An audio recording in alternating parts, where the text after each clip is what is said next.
सुबह का समय है, सूर्य की किरणें, ठंडी हवा, हरे हरे पेड़ पौधे, और इसी बीच हमारी यात्रा हलमंडा से गांव की ओर।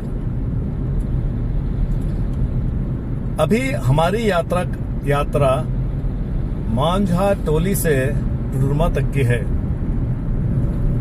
डेस्टिनेशन कटकाही पारिस के करंजटोली गांव तक की है और वहां से फिर वापसी का सफर शुरू होगा। जीवन एक यात्रा है। प्रत्येक दिन हम अलग अलग जगह से अलग अलग रूपों में हम यात्रा करते हैं। यात्रा में हम अलग अलग लोगों से मिलते, हमारा साधन अलग अलग होता, कभी 2 पहिया वाहनों से, कभी 4 पहिया वाहनों से, कभी पैदल, लेकिन यात्रा तो हम पल पल में करते हैं। यात्री बन के जीना ही हमारा जीवन है। जिस समय हमारी यात्रा समाप्त हो जाएगी, हम स्थिर हो जाएंगे, वही सांसारिक यात्रा का अंत हो जाएगा। वर्ष 2025 हमारे लिए आशा के तीर्थ यात्री जुबली वर्ष का थीम है और इसी थीम के साथ हम अपनी यात्रा संपन्न करते हैं। हम सभी संसार से सुबह से शाम तक की यात्रा, संसार से स्वर्ग की यात्रा,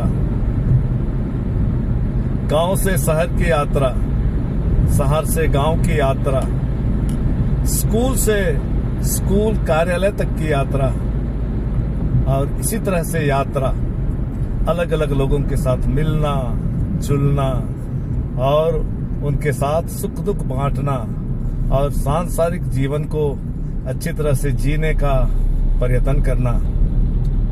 इस जीवन की यात्रा में आप और हम सब एक दूसरे के लिए इस जीवन की यात्रा को सफल बनाने का साधक बनना है। बहुत बार अपने बातचीत के माध्यम से, व्यवहार के माध्यम से,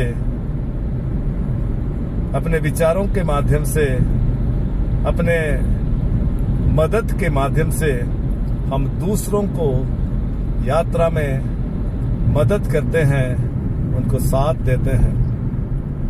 हम सभी बहुत बार स्वार्थी बन जाते हैं और उस स्वार्थ की यात्रा में हम लोग दूसरों के हित को भूल जाते हैं और सिर्फ हम अपने हित की सोचने लगते हैं और इस तरह से सोचने से हमारी यात्रा काफी कड़वी हो जाती है। वो आनंददायक न रहकर वह दूसरों के लिए गलत उदाहरण बन जाती है, ठोकर का कारण बनती है। इसीलिए हमें लगातार इस यात्रा में आगे बढ़ना है, इस यात्रा में जीने की कोशिश करना है। हम ख्रिस्त विश्वासियों के लिए ये यात्रा आनंद की यात्रा है और इसमें आगे बढ़ने और इस यात्रा को आनंदमय बनाने में ईश्वर की उपस्थिति का अहम भूमिका है। इसीलिए तो संत मत्ती का सुसमाचार अध्याय 28 पद संख्या 20 में कहते हैं, मैं सदा तुम्हारे साथ हूँ। इस यात्रा के बारे में अगर हम बाइबल में पढ़ेंगे तो संत मत्ती का सुसमाचार अध्याय 6 पद संख्या 33 में हम पढ़ते हैं, तुम सबसे पहले स्वर्गराज और उसकी धार्मिकता की खोज में लगे रहो, अन्य चीजें तुम्हें यूं ही मिल जाएंगे। प्रभु यीशु ख्रिस्त हमारे साथ रहना चाहते हैं और हमारी इस यात्रा में हमारा साथ देना चाहते हैं। इसीलिए तो उन्होंने कहा है, प्रकाशना ग्रंथ अध्याय 3 पद संख्या 20 में, मैं द्वार पर खड़ा खटखटा रहा हूँ, जो मेरी वाणी सुनकर द्वार खोलेगा, मैं उसके साथ अंदर आऊंगा और भोजन करूंगा और वह मेरे साथ। हम कौन है? पुरोहित, धर्म बहन, हमारे बारे में संत मत्ती का सुसमाचार अध्याय 15:16 कहता है, ईश्वर हमें बताते हैं कि तुमने मुझे नहीं चुना बल्कि मैंने तुम्हें चुना है और नियुक्त किया है कि तुम जाकर फल उत्पन्न करो और तुम्हारा फल बना रहे। इसीलिए इस यात्रा में हम चुने हुए व्यक्ति हैं, हम विशेष व्यक्ति हैं। प्रभु का साथ हमें चाहिए, अनंत जीवन की खोज। इसीलिए हम पुरोहित हैं, धर्म बहन हैं, टीचर हैं, या जिस किसी भी काम से हम जुड़े हैं, ये जीवन की यात्रा एक दूसरे के लिए कृपा के स्रोत बनने में है, एक दूसरे के लिए मुक्ति का साधन बनने में है। ध्यान रहे, हम जिस विद्यालय में काम करते हैं, जिन पल्लियों में काम करते हैं, वहाँ के विश्वासी, गैर विश्वासी, वहाँ के मानव की मुक्ति मेरे द्वारा और आपके द्वारा होनी है। इस बात को सदा हमेशा ध्यान में रख करके आगे बढ़ना है, ताकि हमारा जीवन प्रभुमय हो जाए।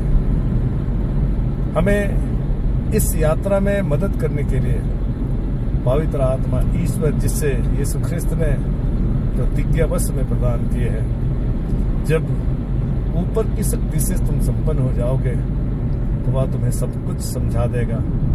यीशु ने प्रेरित चरित्र में कहा कि प्रेरित चरित्र में हम पढ़ते हैं कि जब तक तुम ऊपर की शक्ति से संपन्न ना हो जाओ तुम इसी शहर में बने रहो। इसीलिए पवित्र आत्मा की शक्ति हमारे जीवन में बहुत आवश्यक है, और पवित्र आत्मा की शक्ति के माध्यम से ही लोग इस जीवन में हम इस जीवन को सार्थक बना सकते हैं, इस जीवन को आगे बढ़ा सकते हैं। अभी के लिए सर बहुत हो गया, इतने वचनों को याद कीजिए और मेरे वचनों को याद करते हुए जीवन में आगे बढ़िए। प्रभु आपको भरपूर आशीष और कृपा प्रदान करें।